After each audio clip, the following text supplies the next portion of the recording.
Aryan big boss ഹൗസിൽ നിന്ന് വിട പറഞ്ഞു. അതിനുശേഷം ടാസ്കും അതേപോലെ എപ്പിസോഡ്സൊക്കെ കഴിഞ്ഞിട്ട് ബിഗ് ബോസ് അനൗൺസ് ചെയ്യാണ് നൂറയുടെ അടുത്ത് ജയിൽ നോമിനേഷനിലായിട്ടുള്ള അക്ബറിനെയും നെവിനെയും ജയിലിൽ അടയ്ക്കുക. അങ്ങനെ അക്ബറും നമ്മുടെ നെവിനും കൂടെ ജയിലിലോട്ട് പോയി.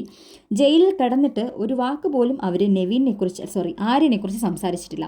അവർ പരസ്പരം പറഞ്ഞത് നമ്മളിനി എന്ത് ചെയ്യും, നമ്മളെ എല്ലാവരും വെറുത്തല്ലോ, എന്നെ ആർക്കും ഇഷ്ടമല്ല അക്ബർ.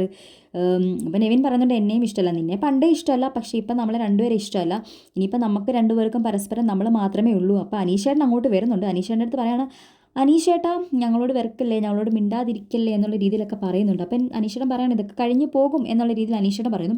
നമ്മുടെ സാബുമാൻ അങ്ങോട്ട് ചെല്ലുന്നുണ്ട്. സാബുമാൻ എന്തൊരു കുശുമ്പനാണ്, കുന്നായ്മ നിറഞ്ഞൊരുത്തനാണെന്നറിയോ. ഇവിടെ കേൾക്കുന്നത് അവിടെ പോയി പറയാം, അവിടെ കേൾക്കുന്നത് ഇവിടെ പോയി പറയാം. ഇപ്പം സാബുമാൻ്റെ പ്രധാന പ്രശ്നം അവരെല്ലാവരും നിങ്ങളെ വെറുത്തു, നിങ്ങളെ ഷാനവാസ് ഇപ്പോഴും ഗ്രഡ്ജ് വെച്ചുകൊണ്ടാണ് വന്നേക്കുന്നത്, അനീഷേട്ടൻ സേഫ് ആയത് ഇഷ്ടപ്പെട്ടില്ല എന്നുള്ള രീതിയിലൊക്കെ സാബുമാൻ കുശുമ്പ് തന്നെ പറഞ്ഞുകൊണ്ട് ഇരിക്കുകയാണ്. ഇവിടെ എന്താണോ പറയുന്നത് ഇവിടുന്ന് അവിടെ പോയി പറയും, അവിടെ എന്താണോ പറയുന്നത് അവിടെ നിന്ന് ഇവിടെ വന്ന് പറയാതാണ്. അതിനുശേഷം ഇവർ ആര്യനെക്കുറിച്ച് ഒരു വാക്ക് പോലും സംസാരിക്കാതെ ഇവരുടെ പ്രശ്നങ്ങൾ, അല്ലാതെ എനിക്ക് പണപ്പെട്ടി എന്തുകൊണ്ട് എനിക്ക് എടുക്കരുതെന്ന് ലാലേട്ടൻ പറഞ്ഞു എന്നുള്ളതാണ് നെവിൻ പറയുന്നത്.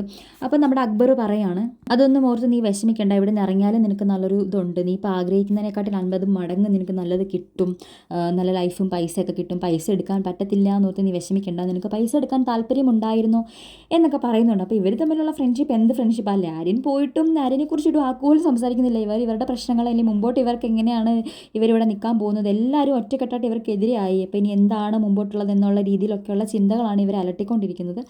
എന്തായാലും നിങ്ങളുടെ അഭിപ്രായം എന്താണെന്ന് കമൻറ്റ് ചെയ്യുക. അതേപോലെ ചാനൽ സബ്സ്ക്രൈബ് ചെയ്യുക, ലൈക്ക് ചെയ്യുക, ഷെയർ ചെയ്യുക.